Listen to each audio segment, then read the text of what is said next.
Noong taong 1978 sa isang liblib na sityo sa Samar na tinatawag na Sitio Salogon, may isang dalagang kilala sa buong baryo sa taglay niyang ganda at kabaitan. Isay ang kanyang pangalan. Isa siyang simpleng magsasaka, ngunit para sa mga mata ng kalalakihan sa paligid, siya ay tila isang diwata sa anyong tao. Maitim ang kanyang buhok na abot bewang, makinis ang morenang balat na nasanayan ng araw sa bukid, at may mga matang tila may lihim na pangungusap. Lumaki si Isay sa piling ng kanyang inang si Nanay Pilar, isang hilot at tagapangalaga ng mga halamang gamot. Wala na ang kanyang ama na namatay sa aksidente sa bundok. Dahil dito, si Isay ang naging haligi ng kanilang pamilya. Bata pa lamang ay kasanayan na niya ang pag-aararo ng lupa, pagtatanim ng palay at pag-aalaga ng kalabaw. Hindi niya alintana ang hirap ng buhay, bagkus masaya siyang nabubuhay sa piling ng kalikasan, kasama ang mga alagang hayop at halamang tinuturing na rin niyang pamilya.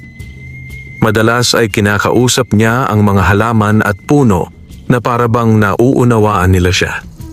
Ngunit isang gabi, habang siya'y naglalakad pauwi galing sa bukid, may kakaibang nangyari.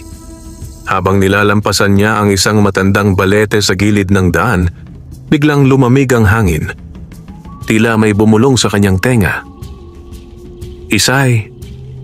Napalingon siya, ngunit walang tao.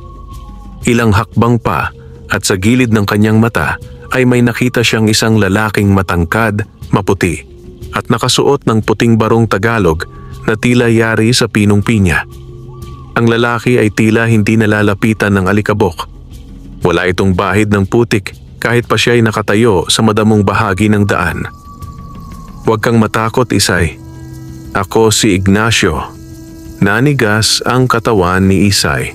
Gusto niyang tumakbo, ngunit parang may humawak sa kanyang mga paa. "Hindi kita sasaktan," mahinahong wika ng lalaki. "Gusto lang kitang makilala." At sa di may paliwanag na dahilan, lumambot ang kanyang dibdib. Sa halip na takot, isang kakaibang pagkalma ang kanyang naramdaman. Parang sa isang saglit, nakalimutan niya kung nasaan siya. Ang huli niyang natatandaan, ang kanyang matay unti-unting ipinikit habang naririnig ang tinig ni Ignacio sa kanyang isip. Kinabukasan, gulat ang buong sityo. Si Isay, na kilala sa pagiging maaga sa bukid, ay hindi gumising.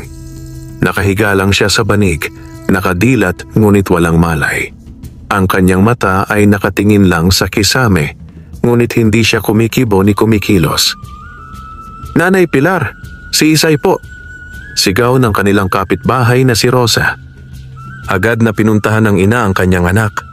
Nilaplap ang muka, niyugyog ang balikat, ngunit tila kaluluwang wala sa katawan si Isay. Tumawag ng albularyo ang mga kapitbahay. Isang matandang kilala sa buong bayan bilang si Kaambo, isang matapang at maalam sa mga bagay na di nakikita ng karaniwang tao. Pagsapit ni Kaambo, agad niyang siniyasat ang katawan ni Isay. Tiningnan ang mga mata, pinulsuhan at pinakiramdaman ng hininga.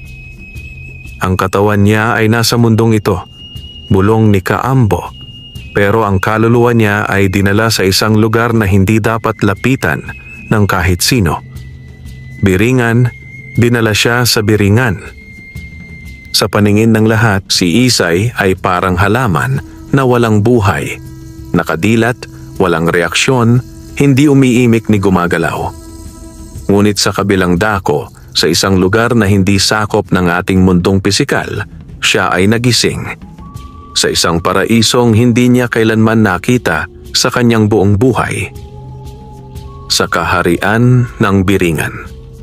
Nagmulat ng mata si Isay sa gitna ng isang napakalawak na hardin. Ang mga bulaklak ay makukulay at ang mga dahon ng punong kahoy ay tila kumikislap kapag tinatamaan ng liwanag. Wala siyang nararamdamang pagod, gutom o takot, bagkus tila siya'y pinapanatag ng kapaligiran. Nasa harap niya si Ignacio, ang engkantong unang nakita niya sa tabi ng punong balete. Ngayon, suot niya ang isang makisig na kasuotan na yari sa ginto at telang tila gawa sa ulap. Sa kanyang ulunan ay isang manipis na korona na kumikislap sa bawat kilos niya. Maligayang pagdating sa Biringan, Isay. Biringan? Tanong ni Isay, bagaman tila wala siyang tinig na lumalabas sa kanyang bibig, pero parang naiintindihan siya ng lalaki. Oo, isa itong lugar na nakatago sa mga mata ng tao. Dito naninirahan ang aming lahi, mga nilalang na isinilang mula sa liwanag ng buwan at hamog ng umaga. Hindi makapagsalita si Isay. Hindi niya alam kung nananaginip siya, patay na o tuluyang nawawala na sa kanyang sarili. Ngunit malinaw sa kanyang puso, hindi ito isang panaginip. Ang alok ni Ignacio. Sa mga sumunod na araw, o marahil ay mga saglit lang sa mundong iyon, si Isay ay inalok ni Ignacio ng lahat ng karangyaan. Binigyan siya ng silid na yari sa kristal, inialay ang mga pinakamasasarap na pagkain at sinamahan sa paglalakad sa mga ilog na may gintong buhangin. Ngunit ang higit na nagpakabog sa kanyang dibdib ay hindi ang yaman o kagandahan ng paligid, kundi ang mga titig at salitang binibitawan ni Ignacio. Isay, matagal na kitang pinagmamasdan. Sa bawat pagbuhos mo ng pawis sa bukid, sa bawat ngiting ibinibigay mo sa mga hayop at halaman, ramdam ko ang kabutihan mo. Gusto kitang makasama rito. Kung nanaisin mo, maaari kang manatili rito bilang Reyna ng Biringan. Nanlaki ang mata ni Isay. Reyna? Ako? Pero isa lang akong simpleng magsasaka. At hindi ito ang mundo ko. Ngunit ngumiti si Ignacio. Isang ngiti na may halong lambing at kapangyarihan. Hindi lahat ng mahalaga ay nakikita sa estado sa buhay, Isay. Hindi mo kailangang maging maharlika para mapansin ng isang tulad ko. Sapat na ang puso mong dalisay. Hindi nakasagot si Isay. Bahagyang napalunok at naramdaman niyang ang kanyang mga paa ay tila may ugat na kumakapit na sa lupa ng Biringan. Hindi ng dahon o halaman, kundi ng pag-aalinlangan at tukso. Samantala, sa tunay na mundo, sa kabilang dako, si Kaambo ay patuloy na nagbabantay sa katawan ni Isay. Araw at gabi siyang bumibigkas ng mga orasyon, nagsusunog ng insenso, at naglalagay ng mga mutya sa 4 na sulok ng silid kung saan nakahiga ang dalaga. Matindi ang kapit ng engkantong iyon, ani Kaambo. Kung hindi natin makukuha ang loob ni Isay na bumalik, mananatili siyang bihag sa kanilang mundo at tuluyan na tayong mawawalan ng pag-asa. Napaiyak si Nanay Pilar. Sa bawat araw na lumilipas, ang katawan ni Isay ay tila humihina, parang kandilang nauupos. Ngunit hindi nila alam, ang kaluluwa ng kanyang anak ay sinusubok ng pag-ibig at pang-akit ng isang engkanto. Sa bawat araw na lumilipas sa lugar na iyon, si Isay ay tila hinahaplos ng ginto't bulak. Walang gutom, walang sakit, walang lungkot, pawang kasaganahan at kapayapaan. Ngunit sa kabila ng lahat ng kaginhawahang iniaalay ng Biringan, hindi niya maiwasang manabik sa tila malabong alaala ng kanyang dating mundo. Ang lupaing tinatamnan niya, ang kalabaw na si Itim at ang amoy ng sinangag na niluluto ni Nanay Pilar tuwing umaga. Isang hapon, habang siya'y naglalakad sa tabi ng ilog na kumikislap gaya ng mga bituin, nilapitan siya ni Ignacio. Dala nito ang isang mahabang kahoy na tila baston at sa kanyang likod ay isang lumulutang na tila salamin, subalit hindi ito basta salamin lamang. Isay, bulong ni Ignacio, may nais akong ipakita sa iyo. Itinuro niya ang lumulutang na salamin. Sa unay malabo, tila ulap, ngunit nang igalaw ni Ignacio ang kanyang kamay, biglang lumitaw ang imahe ni Nanay Pilar. Umiiyak habang hawak ang kamay ni Isay na walang malay sa banig. Anak, bumalik ka sa akin. Isay! Nanlaki ang mata ni Isay. Napalapit siya sa salamin at sa unang pagkakataon narinig niya ang panaghoy ng kanyang ina. "Bakit mo ito pinapakita sa akin?" nanginginig niyang tanong. "Upang ipaalala sa iyo na mahal ka pa rin ng mundong iniwan mo," sagot ni Ignacio. "Ngunit Isay, kailangan mong pumili. Hindi kita mapipilit. Ngunit kung mananatili ka rito, mawawala ang daan pabalik." Ang paanyaya ng paglimot. Lumipas ang mga araw. Mas naging malapit si Ignacio kay Isay. Ikinuwento niya ang kasaysayan ng Biringan, kung paanong ito ay tahanan ng mga nilalang na minsang naging tao o isinilang sa pagitan ng liwanag at anino. "Kami ang mga nilalang na pinili ng tadhana upang manahan sa lugar na hindi kayang pasukin ng oras," ani Ignacio. "Ngunit bihira sa amin ang tumibok ang puso. At ikaw, Isay, ikaw ang ginigising nito."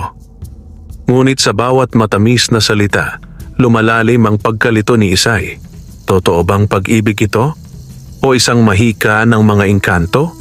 Totoo bang may kalayaan siyang mamili? O isa lang siyang bihag na pinaniwalaang may kapangyarihan siyang tumanggi? Ang lihim sa loob ng palasyo. Isang gabi, hindi nakatulog si Isay. Lumabas siya ng kanyang silid at palihim na naglakad sa mga pasilyo ng palasyo ni Ignacio. Sa kanyang paglalakad, may isang pintuang may masinsing ukit ng mga simbolo. Pinilit niya itong buksan. At sa loob ng silid, isang hanay ng mga salaming hugis bilog. Bawat isa'y may laman na imahe ng mga tao. Lahat ay babae, lahat ay tila natutulog, at ang iba ay kilala niya mula sa mga kwento sa kanilang baryo. Mga babaeng nawala ng biglaan at hindi na nakita pa tapa. Anong ibig sabihin nito? Bulong ni Isay sa sarili. Hindi lang ako ang dinala rito. Sa kanyang likuran, isang malamig na tinig ang bumati. Hindi lahat ng pag-ibig ay dapat ipaglaban, Isay. Si Ignacio. Ang kakaibang katahimikan ni Ignacio. Hindi galit si Ignacio, ngunit hindi na rin ito kasing init ng dati. May pagbabago sa kanyang mga mata. Tila may lungkot, may pait, at may pag-amin. "Oo, marami na akong dinalang babae rito," amin ni Ignacio. "Ngunit ikaw lang ang nagpaalab muli sa aking damdamin. Kung aalis ka, hindi ko na alam kung magagawa kong magmahal pa muli." Tahimik si Isay. Ang puso niya ay naguguluhan, ngunit sa isang bahagi ng kanyang isipan ay nagising na ang kanyang paninindigan. Ayaw niyang manatili sa isang lugar kung saan siya ay isang isdang iniahon mula sa ilog, kinulungan sa gintong plorera. "Hindi ako nababagay rito, Ignacio," bulong ni Isay. "Ang puso ko, bagamat naguguluhan, ay nananabik sa mundong iniwan ko, sa lupa, sa pawis, sa amoy ng usok na kalan." Saglit na katahimikan. Tanging ang ihip ng malamig na hanging engkanto ang naririnig. Ang simula ng pagtubos. Sa parehong oras, sa mundo ng mga tao, si Kaambo ay dumaan sa isang mapanganib na ritual, ang panawagan ng kaluluwa sa gitna ng buwanan. Isang orasyong bihirang gamitin sapagkat maaaring kapalit nito ang kanyang sariling buhay. "Kaluluwa ni Isay, pakinggan mo ako. Bumalik ka na." Sa kabilang mundo, tila narinig ni Isay ang tinig. Isa yung mahina ngunit pamilyar na bulong. Tumagos iyon sa kanyang puso. "Isay, bumalik ka na." Tumingin siya kay Ignacio. Ang engkanto ay hindi na ngumiti. Tumango lamang. "Kung tunay kang masaya sa piling ng iyong mundo, hindi ako hahadlang." Sabay niyon, tinuro ni Ignacio ang isang bilog na salamin sa silid. Sa loob nito, nakita ni Isay ang sarili niyang katawan. Nakahiga, payat, maputla, ngunit buhay. Sa pagdampi ng malamig na hangin sa kanyang balat, alam ni Isay na ito na ang simula ng kanyang pag-alis. Hindi ito isang ordinaryong pamamaalam, sapagkat ang mundong ito ng Biringan ay hindi tumatanggap ng basta-bastang paglayo. Sa oras na ang isang nilalang ay makapasok sa kaharian ng mga engkanto, tanging mga pinakamatitibay ang loob ang makakabalik. Nakaharap niya si Ignacio na bagamat walang galit sa muka, ay tila punong-puno ng hinanakit sa mga mata. Isang hakbang na lang, Isay, ani Ignacio. Kung lalapit ka sa salaming iyon, mawawala ka na sa akin magpakailanman. Hindi ko ito ginagawa dahil galit ako, sagot ni Isay. Ginagawa ko ito dahil may mga taong umaasa sa aking pagbabalik, dahil may mga tanim akong kailangang alagaan, may ina akong naghihintay, at may sariling buhay akong dapat pang ipagpatuloy. Napatitig si Ignacio sa kanya. Sa isang saglit, tila bumalik ang dating lambing sa mukha ng engkanto. Ngunit sa likod nito, may kung anong naramdaman si Isay. Isang malakas na enerhiya na dumarampi sa kanyang batok. Biglang umihip ang malakas na hangin. Ang mga dahon sa paligid ay nagsimulang magsipagliparan. Sa kanyang likuran, may lumitaw na 3 nilalang. Mga bantay ng lagusan pabalik sa mundo ng tao. Ang 3 bantay ng biringan. Ang mga ito'y hindi tulad ni Ignacio. Ang isa'y dambuhala, may katawan ng tao ngunit may mukha ng paniki. Ang isa na may payat na payat, tila bangkay, ngunit may mahabang leeg at naglalaway na dila. Ang ikatlo ay isang babae. Maganda, ngunit may 6 na mata at makakapal na buhok na gumagapang gaya ng ahas. Hindi siya maaaring umalis, sabay-sabay nilang sigaw. Hindi siya bihag, sigaw ni Ignacio. Pinayagan ko siyang mamili. Ngunit tumawa ang babaeng engkanto. Hindi mo nasaklaw ang kapangyarihan dito, Ignacio. Kapalit ang bawat kaluluwang umaalis. Isa sa atin ang kailangang mawala. Napatras si Isay. Ang kanyang puso ay bumilis ang tibok. Ang salamin sa kanyang harapan ay unti-unting nagliliwanag. Ang lagusan pabalik sa kanyang katawan. Tumakbo ka, Isay! Sigaw ni Ignacio. Ngunit hindi pa man siya nakakahakbang, lumipad na ang nilalang na may pakpak ng paniki papunta sa kanya. Sa isang iglap, lumundag si Ignacio sa harap ni Isay at itinulak siya papasok sa salamin. Bumalik ka na, sigaw ni Ignacio. Ignacio! Sigaw ni Isay habang ang kanyang katawan ay nilamon ng liwanag. Ang pagbalik ng kaluluwa. Sa mundo ng mga tao, si Kaambo ay napahandusay habang ang katawan ni Isay ay nagsimulang gumalaw. Ang kanyang mata ay unti-unting pumikit saka muling bumukas, ngunit ngayon may liwanag na ang kanyang paningin. Isay? Umiiyak na tanong ni Nanay Pilar. Ina! Bulong ni Isay, mahina ngunit malinaw. Tumili si Nanay Pilar sa tuwa, tumayo si Kaambo, pawisan at pagod. Nagtagumpay siya, ani Kaambo. Bumalik ang kanyang kaluluwa. Ngunit may bumabagabag kay Kaambo. May naramdaman siyang kakaiba. Sa kanyang paningin, saglit niyang nakita ang isang aninong tila humahawak sa pintuan, isang nilalang na hindi nakabalik sa biringan. Sa gitna ng liwanag, sa pagitan ng 2 mundo, si Ignacio ay nanatiling nakalutang. Hindi na siya makakabalik sa kanyang kaharian. Ipinagpalit niya ang sarili upang makalabas si Isay. Sa kanyang huling sandali, tinitigan niya ang mukha ni Isay habang ito'y tumatawid sa lagusan.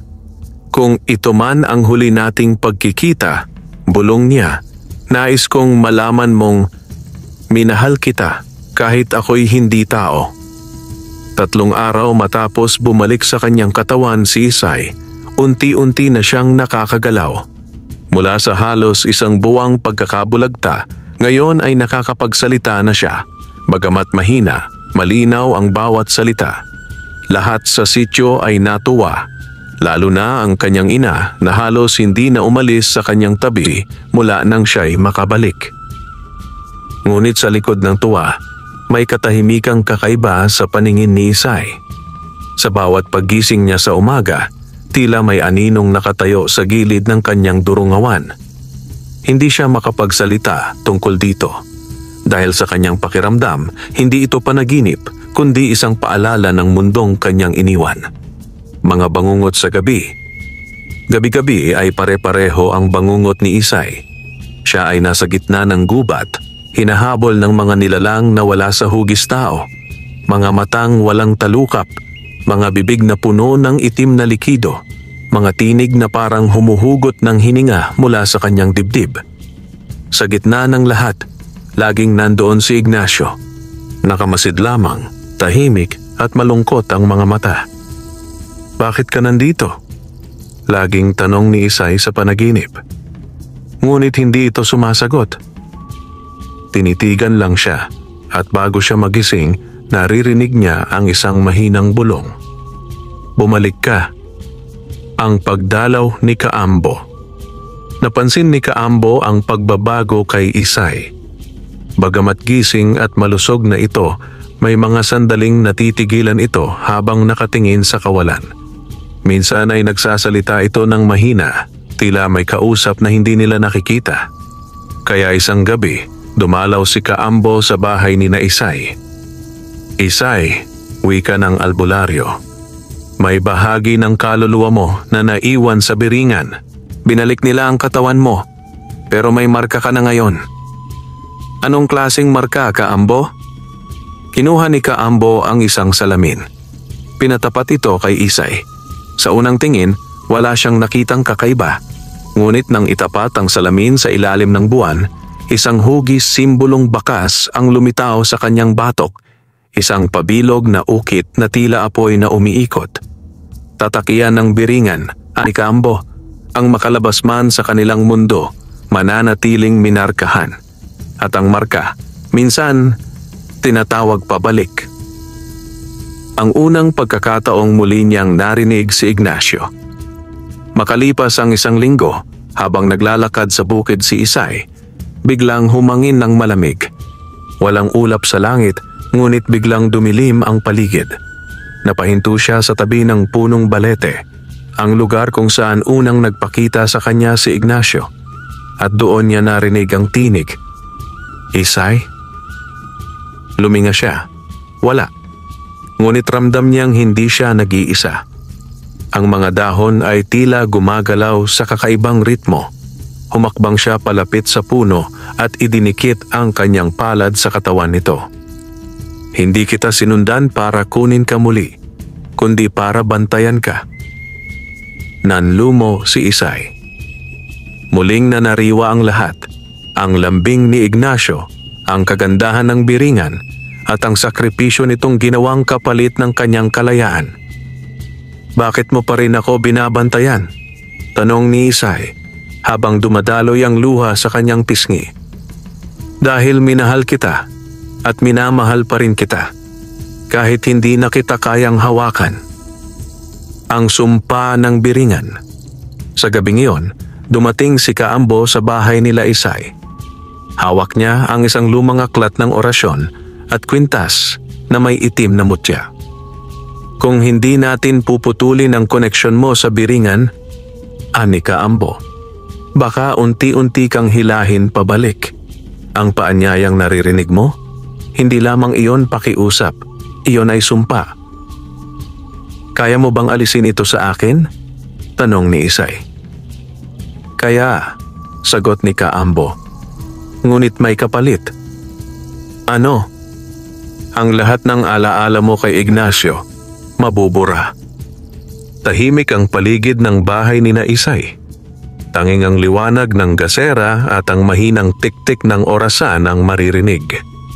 Sa gitna ng malamlam na liwanag, nakaupo si Isay sa harap ni Kaambo, ang matandang albularyong minsang nagligtas sa kanyang kaluluwa.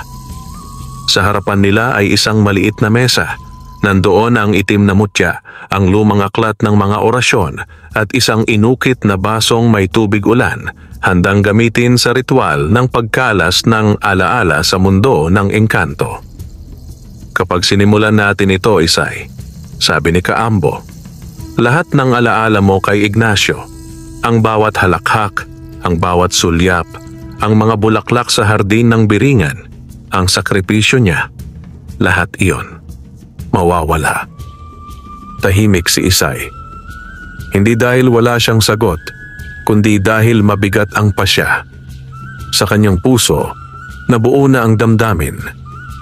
Isang bagay na kahit ang mga salita ay hindi kayang buuin. Ang bigat ng alaala. Habang hawak-hawak ang mutya, muling bumalik sa kanyang isipan ang mga sandali sa loob ng Biringan.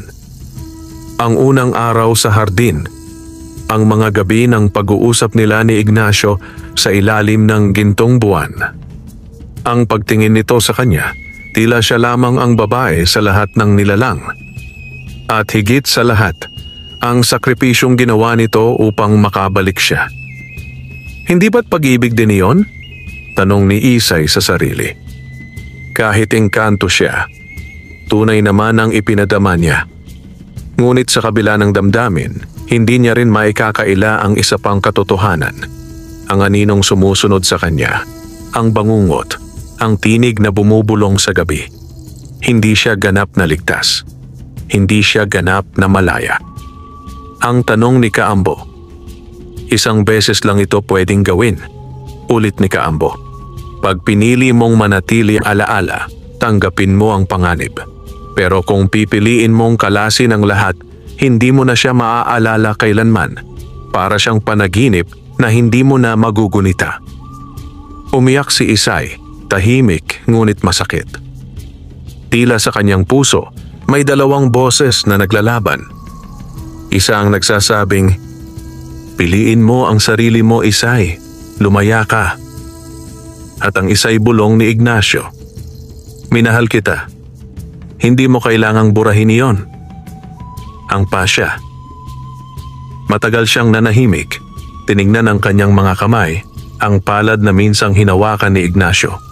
Tiningnan ang baso ng tubig ulan, ang mutya at ang aklat ng orasyon. Pagkatapos ng ilang sandali, tumayo siya at ibinalik ang mutya kay Kaambo. "Hindi ko kaya," mahina niyang sabi. "Ayokong mawala ang alaala niya. Oo, masakit. Oo, mahirap. Pero kahit pa isang engkanto siya, naging bahagi siya ng buhay ko. At iyon ang totoo.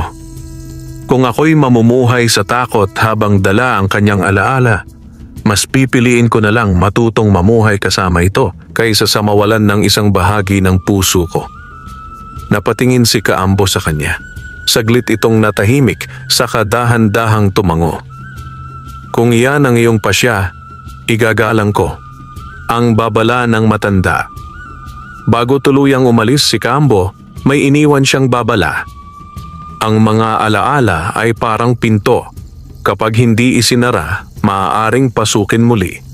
Kung may natitirang hibla ng damdamin sa pagitan mo at ng engkanto, may posibilidad na magbalik siya. At sa susunod, baka hindi na siya kasing bait ng una mong pagkakakilala. Hindi sumagot si Isay. Ngunit sa kanyang puso, buo na ang loob niya. Hindi niya alam kung kailan muling magpaparamdam si Ignacio. Hindi niya alam kung kailan siya tatawagin muli ng tinig mula sa Biringan. Pero ang sigurado niya, hindi na siya ang dating Isay. Isang buwan matapos magising si Isay mula sa kanyang pagkakalugmok, sa wakas ay nakapagsaka na siyang muli. Matigas man ang lupa, matindi man ang init ng araw, mas pinili niya itong buhay. Ang mabuhay bilang tao sa piling ng kanyang ina at sa lupang minsay iniwan ng kanyang kaluluwa.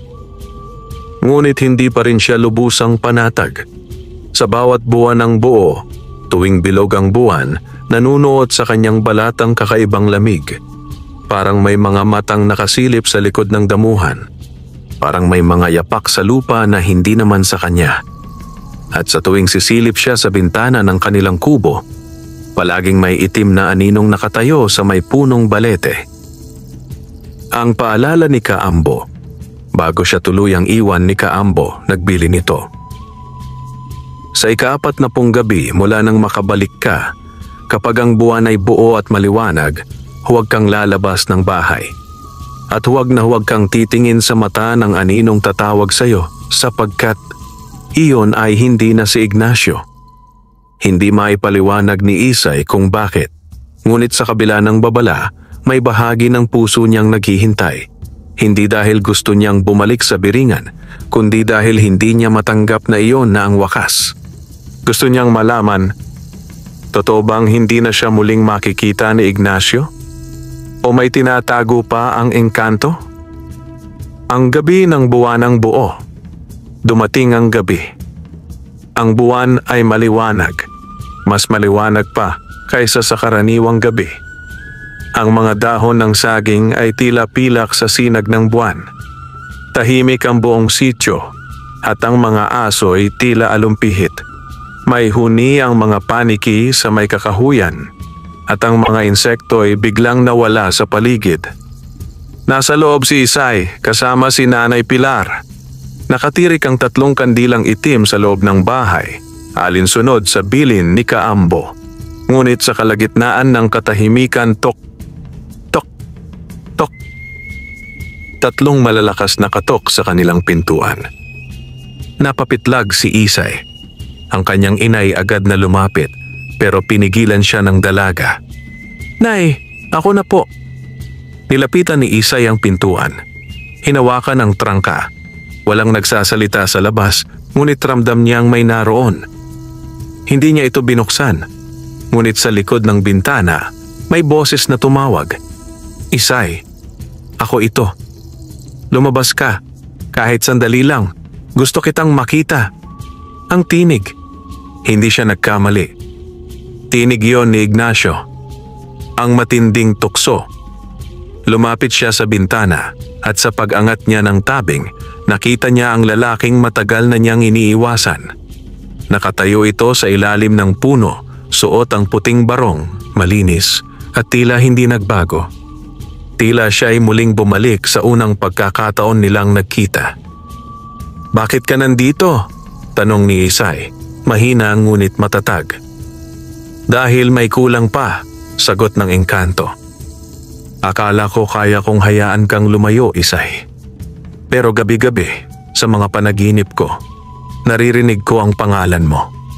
Hindi mo dapat ginulo ang buhay ko," sagot niya. "Pinili ko ng lumaya." "Hindi mo ako binura sa alaala mo," sagot ni Ignacio. "At dahil dyan, may connection pa tayo. Isang hibla na hindi mo sinara." Tumulo ang luha ni Isay. Totoo. Hindi niya binura ang alaala. At ngayon, nagbabalik ang pagnanasa ng Biringan na bawiin siya. Ang muling paanyaya. "Pumunta ka sa puno ng balete, Isay," mahinahong sabi ni Ignacio. "Pag hinawakan mo ang ugat nito, mararamdaman mong kaya mo pa ring bumalik. Isa lang, huling beses."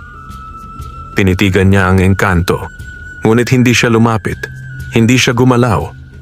Sa halip, kinuha niya ang itim na mutya na iniwan ni Kaambo sa kanyang aparador. "Ignacio," wika ni Isay, "hindi kita kinasusuklaman. Minahal kita sa abot ng aking pagkatao. Pero ang mundo mo ay hindi na akin. Ang puso ko'y pagod na.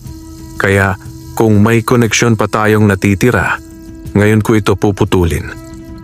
At gamit ang mutya, isinumpa niya ang sarili sa ilalim ng kanyang hininga, isang orasyon ng pagputol ng hibla sa pagitan ng 2 kaluluwa. Biglang lumakas ang hangin. Umalingaw-ngaw ang iyak ng mga toko. Pumutok ang isa sa mga kandila at sa labas nakita niyang ang anyo ni Ignacio ay nagbago. Hindi na ito Maginoo. Ang mukha nito ay kupas, maputla at ang mga matay itim. Isang nilalang ng Biringan na tinanggihan ng pag-ibig. "Kung hindi kita makukuha, sa susunod na buwan, ako naman ang pupunta sa mundo mo at hindi ako mag-isa." Pagkasabi nito, naglaho ang anino sa ilalim ng buwan. Matapos ang gabing iyon, tila nabunutan ng tinik si Isay. Ngunit alam niyang ang kaligtasan niya ay pansamantala lamang. Ang marka sa kanyang batok ay nanatili. Ang koneksyon ay naputol, Oo. Ngunit ang pintuan ay hindi pa tuluyang naisara. Madilim ang paligid. Ang liwanag na bilog na buwan ay tila binabalutan ng malamig na ulap habang ang simoy ng hangin ay may dalang kakaibang enerhiya, isang buntong hininga ng pagitan ng dalawang mundo. Nakatayo si Isay sa gitna ng palayan na minsang naging saksi sa kanyang masayang kabataan. Sa kanyang harapan si Ignacio na ngayon ay hindi na lamang engkanto kundi isang nilalang na hinati ng dalawang mundo. Isa pa rin siyang maginoo sa anyo, ngunit sa kanyang mga mata ay may bahid ng pagkalito, pangungulila at paghihinagpis. Ang paglalantad ng katotohanan. Bakit mo ako tinatawag, Ignacio? Bulong ni Isay, nanginginig sa lamig ng gabi at bigat ng damdamin. Dahil may kulang, sagot ni Ignacio. Hindi ko mahanap ang katahimikan. Hindi ko rin kayang bumalik sa biringan. Ang puso ko'y naiwan sa'yo. Hindi ka nakabilang sa mundong ito, mahinang sagot ni Isay. At ako, isang simpleng magsasaka lang. Hindi tayo para sa isa't isa. Hindi ko hinihiling ang pag-ibig mong muli, ani Ignacio. Ang nais ko lang, kalayaan. At tanging ikaw lamang ang makakatubos sa akin. Ang ritual ng pagtubos. Habang binibigkas ni Kaambo ang sinaunang dasal, nagsimulang umikot ang hangin sa paligid. Sa gitna ng bilog na asin at dahon ng sambong, nakaupo si Ignacio habang si Isay ay nakahawak sa mutya, ang parehong mutyang minsang sumagip sa kanyang kaluluwa. Isay, bulong ni Kaambo, pumili ka. Kung ang puso mo'y nananatili sa kanya, maaari siyang tuluyang maging tao, ngunit ikaw ang magiging kapalit. Ang kaluluwa mong ito ay itatali sa biringan. Nanlaki ang mata ni Isay. Ngunit kung tuluyan mo siyang bibitawan, babalik siya sa engkanto. Wala nang alaala, wala nang pagdurusa. Tahimik si Isay. Tumulo ang kanyang luha. Muling tumingin kay Ignacio sa matang minsan niyang minahal. Bakit mo ako pinili? Tanong niya. Dahil ikaw ang tanging tunay na minahal ko, sagot ni Ignacio. Hindi ko alam kung paano magmahal sa simula, ngunit dahil sa'yo, natuto ako. Ang desisyon. Niyakap ni Isay si Ignacio nang mahigpit, isang yakap na may pamamaalam at pag-ibig na hindi mapapawi ng panahon. Hindi ko kayang isuko ang aking mundo, ngunit hindi ko rin kayang hayaang magdusa ka. Kaya ito ang huling regalo ko sa iyo. Itinaas ni Isay ang mutya at biglang itinapon ito sa apoy ng ritual. Isang matinis na sigaw ang pumunit sa gabi. Pumailan lang ang liwanag, naglaho ang anino ni Ignacio, ngunit sa huling sandali, nakita ni Isay ang isang ngiti. Isang pasasalamat. Pagkatapos ng lahat, muling lumipas ang mga araw. Tahimik na bumalik si Isay sa kanyang buhay bilang magsasaka, ngunit hindi na siya tulad ng dati. May kakaibang liwanag sa kanyang mata, isang lalim sa kanyang puso. Hindi na siya muling ginambala ng anino. Wala nang mga panaginip o bulong sa gabi. Sa ilalim ng punong mangga sa gilid ng palayan, kung saan dati siya madalas magpahinga, may isang maliit na bulaklak na kulay pilak ang tumubo, isang uri ng halaman na wala pa siyang nakitang katulad noon. At alam niya, hindi man sila nagkatuluyan, may bahagi si Ignacio na nanatiling buhay sa alaala, sa hangin at sa katahimikan. Kung minsan, ang tunay na pag-ibig ay hindi nasusukat sa pagmamay-ari, kundi sa pagpapalaya. At sa pagitan ng dalawang mundo, may mga pusong kahit hindi magkasama ay habang buhay na magkakaugnay. Maraming salamat sa pakikinig, mga kaibigan. Kung nagustuhan ninyo ang kwentong ito, huwag kalimutang i-like, mag-subscribe at i-share sa inyong mga kaibigan. Hanggang sa susunod na kwentong kababalaghan at pag-ibig na hango sa mga hiwaga ng ating kultura. Paalam at ingat sa gabi. Baka may engkantong nagmamasid sa dilim. Wakas.